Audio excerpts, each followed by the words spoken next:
In a world of pure imagination, what we'll see will defy explanation.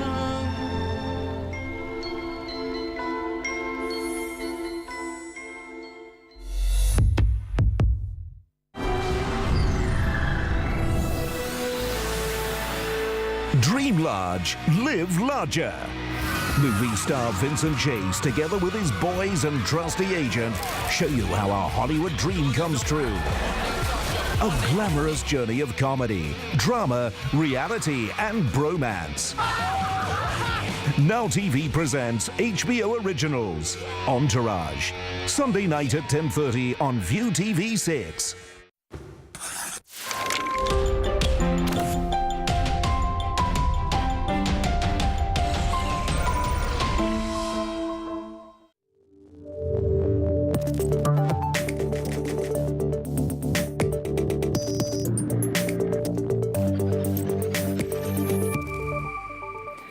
Good evening, I'm Britt, Clennett in Hong Kong, and welcome to ViuTV News. Coming up on tonight's show.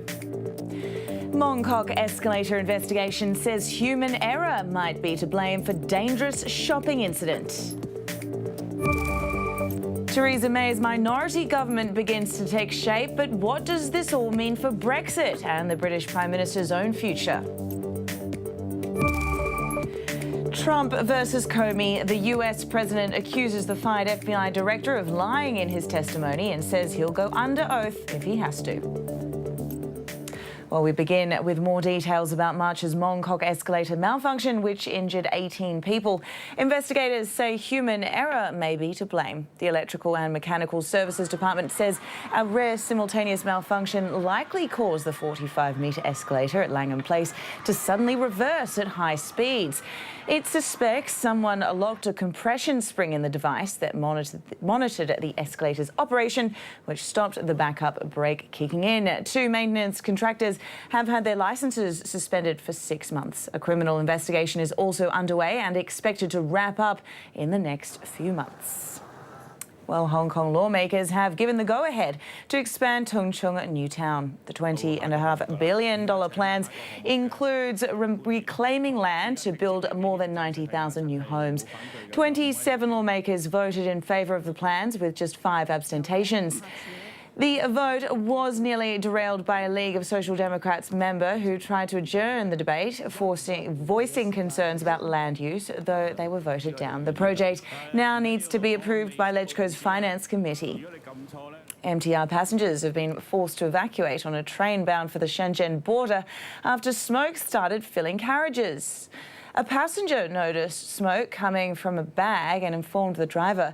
The Lok Ma Chau bound train then stopped at Sheungshui Station, where there were chaotic scenes as all on board were told to switch to other trains. Firefighters believe the smoke might have come from a computer battery. The incident did not disrupt train service and no one was injured. Well, Theresa May is set to name her cabinet as the British Prime Minister faces angry questions in the wake of electoral humiliation. She was seen leaving through the back door of her official residence in Downing Street late on Friday. May's Conservative Party lost its parliamentary majority in Thursday's vote, forcing her into an alliance with a small Northern Irish party. Key members of her cabinet will remain in the Finance, Foreign, Interior and Defence ministries. I had wanted to achieve a larger majority, but that was not the result that we secured. And I'm sorry for all those candidates and hard-working party workers who weren't successful, but also particularly sorry for those colleagues who were MPs and ministers who'd contributed so much to our country and who lost their seats and didn't deserve to lose their seats. And as I reflect on the results, I will reflect on what we need to do in the future. Well, as Britain pondered its immediate political future post-election, Brexit negotiations were first and foremost in the minds of Europeans. Negotiations are due to start in just over a week. Ivor Bennett has more on the view from the continent. He didn't have to speak the language to understand what was dominating headlines in France. In Germany too, Britain's shock election result had top billing, and it's little wonder why. With Brexit negotiations due to begin in just 10 days' time, there's a fear talks could be delayed. I can only hope that a government is formed quickly with which we can negotiate seriously and that, if possible, we keep Britain as close as possible to the EU. The EU's chief negotiator appeared to leave the door open to a delay, tweeting that talks would only begin when the UK is ready. But it seems that would not mean an extension. EU Council President Donald Tusk warning we know when they must end.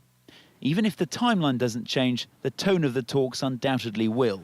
Many predicting a much softer Brexit than Theresa May originally laid out. It will force them to actually seek greater checks and balances and a wider range of viewpoints in negotiations particularly. And I think the market would prefer that. Some have even pondered whether there'll be a Brexit at all. People are thinking, well, maybe we're going to have a second referendum. My goodness, a second referendum on whether there should be a Brexit. And as I said, maybe that's a factor in supporting sterling somewhat today. The French Prime Minister played down the prospect of a Brexit U-turn, which would require EU-wide agreement. Perhaps the only certainty then when it comes to Brexit is that nothing is in fact certain at all. Back in the UK, police believe many more people could have died in the London Bridge attack were it not for a stroke of luck. The leader of the attack, Roundup, tried to rent a 7.5-tonne lorry on the morning of the attack but could only obtain a van. He failed to provide payment details to the truck rental company and so it wasn't leased. 8 people were killed and 48 injured in the attack last weekend. Well, Donald Trump says he will speak under oath about his conversations with former FBI Director James Comey. Comey testified to Congress on Thursday about the conversations in which he said Trump had asked him to drop an investigation into a former advisor's alleged ties to Russia. The US president effectively accused Comey of lying and said he would soon reveal whether or not there were tapes of the conversations. Speaking at a joint news conference with the Romanian president, where Trump recommitted the US to NATO's defence charter, he said he would be happy to talk to Congress. He did say under oath that you told him to let the Flynn, you said you hoped the Flynn investigation you could let, he could I didn't let go. say that. So he lied about that. Well, I didn't say that. I mean, I will tell you, I didn't say that. And did he ask you to pledge his And there'd be loyalty? nothing wrong if I did say it, according to everybody that I've read today, but I did not say that.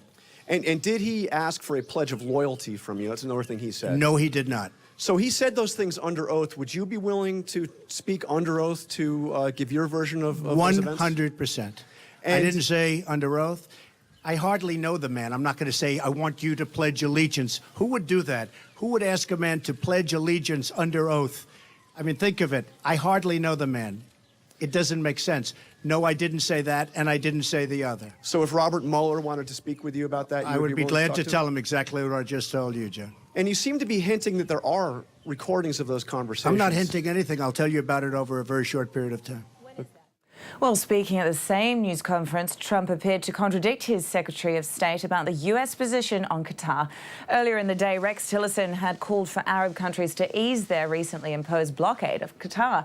Saudi Arabia, the UAE, Bahrain and Egypt all accused Qatar of supporting militant terrorism and have blacklisted dozens of the Gulf nation's citizens, in addition to closing its borders and surrounding airspace. Trump accused Qatar of being a high-level sponsor of terrorism. Turkey, meanwhile, has said it will stand by Qatar, offering every kind of support. Coming up next, the latest from the world of business.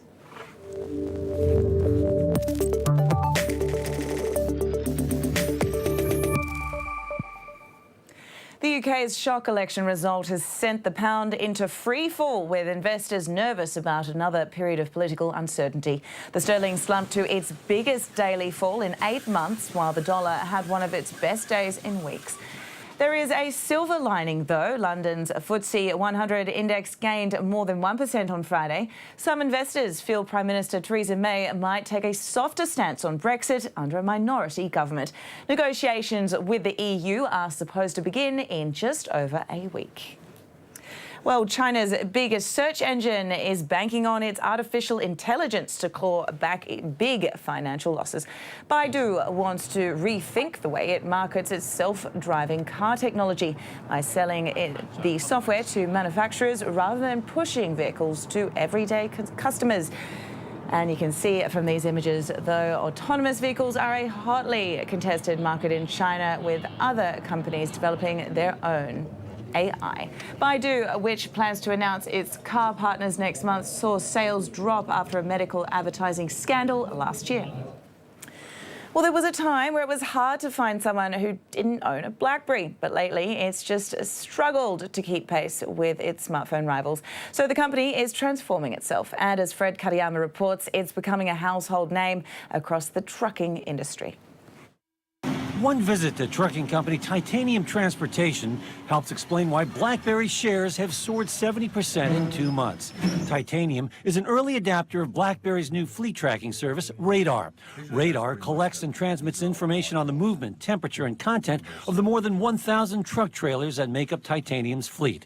Titanium's CEO Ted Daniels says Radar saves him money. So if a driver's looking for a trailer and it takes him 5 minutes to find a trailer in a big, huge Walmart, 1,000 trailer yard, as opposed to taking an hour, that's a big time savings. The Radar system is one way BlackBerry is trying to turn itself around. The Canadian telecom company, known for its once ubiquitous pioneering smartphones, is also trying to expand into self-driving technology and cybersecurity software. The strategy is to steer away from consumer electronics and back to its roots of selling products for businesses. But some analysts say the strategy carries risks. BlackBerry faces stiff competition from giants like Verizon, which last year paid more than $2 billion to buy the GPS vehicle tracking firm Fleetmatics.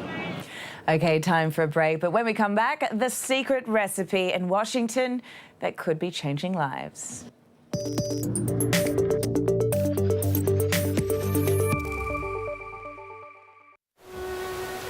There's a saying that goes, all you need is 6 dots to connect the world.